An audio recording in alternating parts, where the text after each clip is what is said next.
bienvenue. Aujourd'hui, on plonge dans 2 semaines complètement folles qui viennent de secouer le paysage géopolitique des Amériques. Bonjour. Oui, on va décortiquer une séquence d'événements, d'actions militaires et diplomatiques vraiment significatives. Et les réactions en chaîne que ça a provoquées, bien sûr, à toutes les échelles. C'est ça, du local à l'international. Un véritable jeu de dominos. Cette analyse approfondie vous est présentée par ProWave AI et générée par Stylo News, l'application d'information qui fonctionne grâce à l'intelligence artificielle. Et il faut préciser que Stylo News, c'est la version pour le grand public d'un logiciel bien plus vaste, Stylo Intellops. Exactement. Un outil qui est normalement utilisé par les gouvernements, les militaires, les grandes entreprises. Ce qui veut dire que notre auditoire a accès à une technologie de pointe qui est d'habitude réservée aux grands décideurs mondiaux. Alors, commençons par le début. L'événement qui a tout déclenché. L'opération militaire américaine à Caracas le 3 janvier. Que s'est-il passé exactement?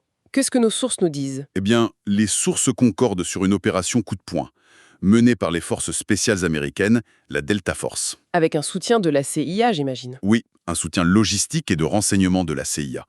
L'opération a visé plusieurs sites stratégiques dans Caracas. Comme le complexe militaire de Fuerte Tiuna, le cœur du pouvoir armé? Précisément.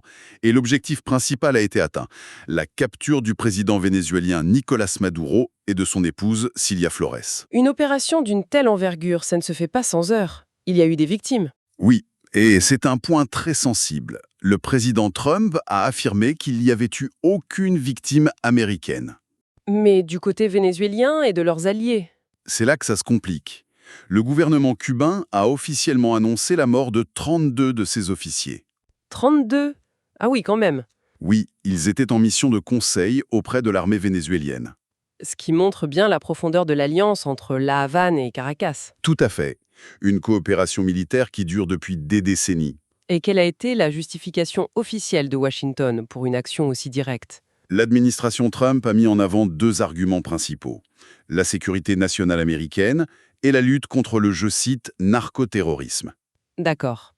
Mais il y avait autre chose, n'est-ce pas? En effet, dans la même déclaration, le président Trump a été très direct sur son intention d'impliquer des compagnies pétrolières américaines dans le secteur énergétique du Venezuela. Une annonce qui a eu un effet immédiat en bourse, d'ailleurs. Immédiat. C'est donc là qu'on comprend que l'opération au Venezuela n'était pas un événement isolé. Non, c'était la première pièce d'un puzzle beaucoup plus grand, d'une nouvelle stratégie. Que les analystes ont vite surnommé la doctrine d'Unruh. Exactement. C'est une référence et surtout une réinterprétation, disons, très musclée, disons, de la fameuse doctrine Monroe. Pour rappel, la doctrine Monroe, c'était l'Amérique aux Américains, pour empêcher les interventions européennes. C'est une bonne synthèse, oui. Mais là, avec d'Unruh, on a l'impression que c'est l'Amérique, sous leadership américain, Exactement. avec un droit d'intervention direct. C'est tout à fait ça. Une volonté d'intervenir pour remodeler les gouvernements qui ne sont pas alignés sur les intérêts de Washington. Et le message a été clair. D'autres cibles ont été désignées. Oui, publiquement, la Colombie, Cuba, le Mexique, et plus surprenant, le Groenland et même l'Iran. Et il y a eu cette déclaration qui a dû faire bondir pas mal de monde sur la scène internationale. La déclaration sur le droit international, oui. Un point absolument capital. Qu'a-t-il dit exactement? Dans une interview, il a affirmé que ses actions n'étaient pas limitées par le droit international, mais, je cite encore, uniquement par sa morale personnelle. C'est une rupture spectaculaire avec des décennies de tradition diplomatique. Absolument. Mettre la morale d'un dirigeant au-dessus du corpus juridique mondial, c'est redéfinir les règles du jeu. Face à ça, comment le reste du monde a réagi? J'imagine que les réactions ont été très partagées. C'est le moins qu'on puisse dire. Le monde s'est vraiment fracturé. D'un côté, les adversaires traditionnels. La Chine? La Russie? Oui, la Chine a condamné ça sans ambiguïté. Une violation flagrante du droit international. La Russie, elle, a été plus sarcastique en critiquant l'hypocrisie américaine sur la souveraineté nationale. Et les alliés? Le Royaume-Uni, le Japon? C'est un sacré grand écart pour eux. C'est le dilemme classique. Le Royaume-Uni a été très prudent. Il a parlé de soutien à une transition pacifique. Ce qui est une façon de ne pas condamner, mais sans applaudir non plus. Voilà. Le Japon est encore plus mal à l'aise. Très attaché aux règles internationaux, ils sont restés très discrets.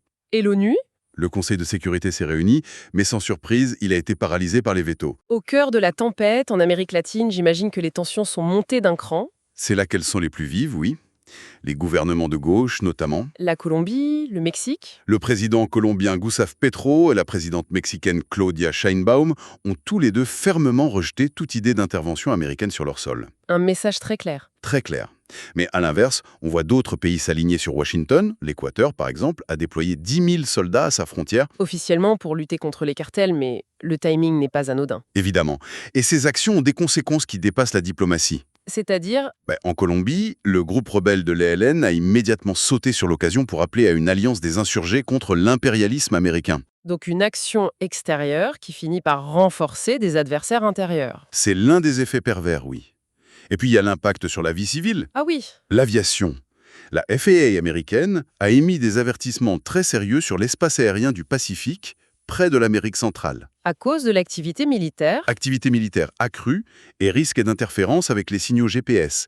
Plusieurs vols commerciaux ont déjà dû être déroutés. Ça a donc des conséquences très concrètes pour tout le monde. Tout à fait. Revenons un instant sur la justification de Washington, la lutte contre le trafic de drogue. C'est le fil rouge de leur discours. C'est le discours officiel, oui. Présenter le Venezuela, la Colombie et le Mexique comme le cœur du problème. Mais nos sources semblent dire que la réalité est plus complexe. Beaucoup plus complexe. Une contre-analyse, publiée par The Independent, se base sur les données des agences américaines elles-mêmes pour déconstruire cet argument. Attendez, ça c'est un point clé. L'administration utilise une justification qui est contredite par ses propres agences. C'est exactement ça qui est frappant. Selon les données de la DEA, par exemple, le Venezuela n'est pas une source majeure de drogue pour les États-Unis. Ah bon? Le fentanyl vient surtout du Mexique, la cocaïne de Colombie, du Pérou, de Bolivie. Le Venezuela sert de point de transit, oui, mais surtout vers l'Europe. Donc, si je résume, la justification officielle du narcotrafic vers les États-Unis semble assez faible au vu de leurs propres données. C'est la question que posent beaucoup d'observateurs. Et en parallèle, on a cette annonce très concrète sur les compagnies pétrolières. Voilà. Quand la justification officielle est faible et que les intérêts économiques sont affichés aussi ouvertement, on peut légitimement s'interroger sur les vraies motivations. Et pendant que tout ça se passait en Amérique latine, une autre crise terrible se développait en Iran. Exactement. Et les deux événements vont finir par se connecter. Nos sources, des 17 et 18 janvier, parlent de manifestations de masse en Iran. Violemment réprimée. Très violemment. Des médias comme le Sunday Times rapportent des témoignages qui font état d'un bilan humain effroyable. On parle de potentiellement 16 500 morts. C'est un chiffre terrible. Et comment est-ce que ça vient se connecter à la situation dans les Amériques? La connexion se fait via l'Argentine. Le gouvernement de Javier Milei a officiellement désigné la force Quds iranienne comme une organisation terroriste. La force Quds, c'est la branche d'opération extérieure des gardiens de la Révolution. C'est ça. Et dans sa décision, le gouvernement argentin fait explicitement référence aux attentats de 1992 et 1994 à Buenos Aires. Attribuée à l'Iran. Exactement. Et quasi simultanément, le département d'État américain a intensifié ses actions pour perturber les réseaux financiers de cette même force Quds. On voit bien comment tout est interconnecté. C'est un parfait exemple. Alors, avec tous ces fronts ouverts, sur quoi est-ce qu'on doit porter notre attention dans les semaines qui viennent? Il y a 3 points chauds à surveiller. Premièrement, la rencontre diplomatique prévue en février entre le président colombien Petro et le président Trump. Après des échanges très tendus, cette invitation est surprenante. Oui, ça pourrait être soit une tentative d'apaisement, soit une confrontation en coulisses. L'issue sera déterminante. Deuxième point, le Mexique. Exactement. L'évolution des opérations contre les cartels, on est sur un fil. La présidente Sheinbaum veut coopérer, mais elle a aussi posé des lignes rouges très claires sur la souveraineté mexicaine. Et enfin, le sort de l'homme par qui tout a commencé. Nicolás Maduro. Il a été extradé aux États-Unis, il est inculpé pour narcoterrorisme à New York. Les procédures judiciaires qui s'ouvrent vont être capitales. Oui, parce qu'elle pourrait créer un précédent juridique international majeur. Est-ce qu'un pays peut juger le chef d'État en exercice d'un autre pays? C'est une question fondamentale. Pour analyser et suivre une situation aussi complexe, c'est clair qu'il faut des outils performants. Et c'est là que Stylo News entre en jeu. C'est ça. Stylo News est une application sur mobile et ordinateur qui permet de créer des bulletins d'infos personnalisés, un peu comme les synthèses des services de renseignement. L'application analyse des centaines de sources traditionnelles, mais aussi la plateforme X, pour donner une vue d'ensemble. Et on peut la configurer pour suivre en temps réel les sujets qui nous importent. Pour s'abonner à Stylo News et recevoir des informations à la demande grâce à l'IA, il suffit de se rendre sur www.stylonews.com. Voilà, notre analyse touche à sa fin. Merci de nous avoir suivis. On espère que ça vous a éclairé sur les enjeux de ces dernières semaines. C'était dense. On laisse notre auditoire avec une question. Les sources décrivent une action américaine qui semble créer plus d'instabilité qu'elle n'en résout. Elle unifie des groupes rebelles, elle crée des crises diplomatiques. La question c'est, est-ce que ce chaos apparent est un effet secondaire non désiré ou est-ce qu'il fait, d'une certaine manière, partie de l'objectif? C'est une excellente question pour réfléchir. Si d'autres sujets méritent une analyse approfondie, n'hésitez pas à nous le faire savoir. Et pour ne rien manquer, suivez Silo News sur vos réseaux sociaux préférés.